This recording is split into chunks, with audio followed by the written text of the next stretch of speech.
Yeah. Wow, talk to me about that one, Michael.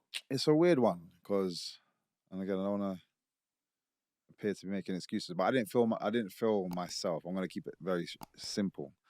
I wasn't my complete self. I'm still analyzing exactly the different things that was going on. What does that mean? So just mentally, I wasn't in the right space, and it had nothing to do with him. And this is what I'm saying. I'm trying to analyze it because it didn't feel like it was him that did anything. But an example of this is when I got to the weigh-ins. Not it was the way. Yes, the press conference. Sorry, I love that atmosphere, man. It's crazy. I just like, yeah, I love see people getting hyped and stuff, and it makes me want to fight like even more. This press conference, I got to the press conference, and I'm standing there waiting to walk on stage, and my heart was going a million miles an hour. I've never been nervous Wow, to not do anything. I wasn't even going to the fight. This is just to go on stage. wow. And my heart was just like just literally. I was like, and I'm literally like, what the hell's going on? And even when I got on stage, I'm like, I'm trying to now, I'm checking myself to make sure I'm not looking nervous.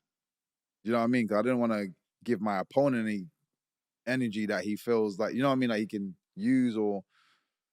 And I was just like trying to like have my glass on. I was trying to be chill, man. I was like, and again, like I said, I don't 100% know. I'm still going through like what it could have, or could have been, or was.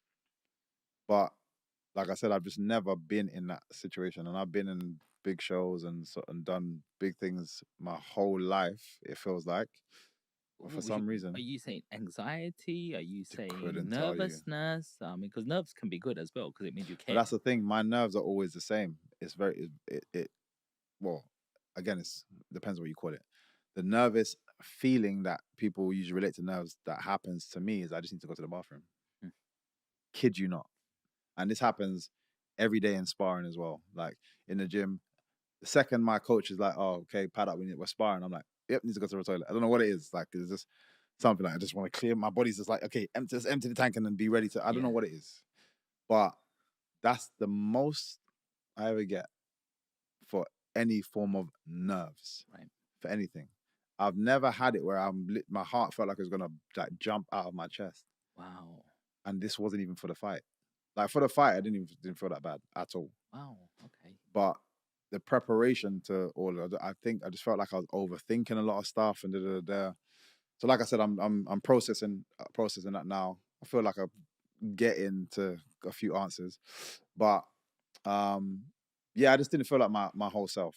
What was his style like? I mean, first of all, Ian Gary, he's about 26, isn't he? He's about, I'm not even sure. I I'm not think they sure. were one of the commentators say he's 26. Mm-hmm. So he's about 10 years younger. How Mm-hmm. much of a difference does that make? Not at all. I spar the young gunners that are all gunning for you in the gym every Yeah. day, or guys that come to the gym. There's all these young gunners that everybody wants to say they did something to you because I got a name. Yeah. So no matter where you go, I've got a target on my back. And I love that though. I like that because I also like telling people or showing people it doesn't matter what numbers next to my name in terms of age. I'm faster than you. I'm stronger than you. I'm more talented than you in this department. It doesn't matter. And like I said, I have to do it. And I even said until when these young bucks in the gym start having me up, I'll probably call it a day way before anybody gets a chance to see it Yeah. happen in the cage. So yeah, that side of it doesn't. He tried to say he's faster than he's stronger than me. Everyone saw what happened. He's nowhere near as fast as me. He couldn't handle my standard, which is why he changed his game. And I said that is exactly what was going to happen. I've done it to so many top kickboxers. They get in there and they're like, nope, this is not working. He's Mm. just better than me. So they Take me go a through different that. route. Can you take me through that journey? Mm, Ian Gary's in front of you, you're in the cage, mm. and the bell goes. Take me through the rounds. The first round, yeah, I'm trying to think. The fight, the first round, I'm literally moving around. Always do like little feel out stage. Try to land a couple of little basic things. just to get the time and then see what he's twitching. He's got good responses. There's a couple of things I tried to do. I'm like, okay, yep, he's on point. He's key, so I got to step up a little bit more. There was a kick that I saw and I went for, and I just got the timing wrong, and that's when I got tangled up, and we fell to the floor. As I'm getting up, he's smart. He's been working with Damian Maya. For those who know, Damian Maya is one of the OG jiu-jitsu dons in the game. Like he watch any of Damian Maya's stuff, is submission after submission after submission after submission, and he's been working with Damian Maya. He's over in Brazil working with him, one of the greatest to do it in MMA. So obviously his game is adjusted on the floor. He takes my back, literally as he takes my back, and he gets the body triangle, and he's got his hand around my neck. And I literally said to myself, this guy is not choking me right now. I was like, it's not happening. I refused, and he was squeezing, doing all this stuff, and I was like, bro, I'm not going to sleep, and I'm not tapping. You're not finishing me in the first round on this submission. I was like, it's not happening. Obviously, we were just there. I survived the round. He didn't do anything past trying to choke me. In that round, do you get your coaches say anything to you? Yeah, because not. There's no point kind of over analyzing what's just gone past. So it's like he goes straight to the point. What I need to do next. There's no point going, oh man, you shouldn't have done that. We have no time. We have 1 minute of information. Next round, I need you to Are you just listening to one person? Because like, I don't know if you know, Tyson Fury recently had a fight and he lost. Oh yeah, loads of and he people lost. there. And lots of people saying there was about 4 people giving him information, and John Fury shouldn't have even been there. But again, boxing is different. It's all a paid team. So there's a lot of times people get swapped in and out last minute, and everybody wants to on camera wants to feel like they're the ones doing saying the right thing, because it's all ego game, and it all means that I can then claim for when I try to go and tout the next up and come down. Yeah, I was in Fury's corner, and I told him this, and you can go and look at it for yourself. We don't have that. Right. I've only been with one team. Mm-hmm. We all know what it is. There's one guy talking to me, and both of my coaches outside are talking to each other. But there's only one guy that's going to feed me the information. And I can have a big team out there, but there's only ever going to be one person. We figure that out. Yeah. There's only going to be one guy talking to me. You guys talk amongst yourself and tell him, this person, what information needs to come over. Mm-hmm.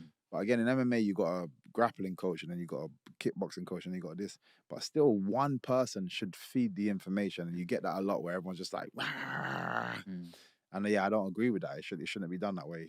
It kind of shows that you guys are not a team, in my opinion. Not you can have as many people in the corner. I don't think that's a negative thing, because everyone's got their strengths, but just one person should kind of pass the information over, and that is Alexis for me. He okay, next round.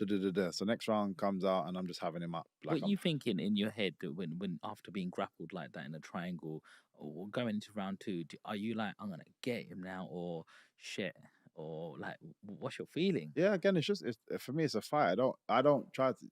You add too much stress actually overthinking the situation. The simple thing is, okay, well, I'm 1 round down, go get it back. Cool. It's not. There shouldn't be anything more than that. Otherwise, you just stress yourself.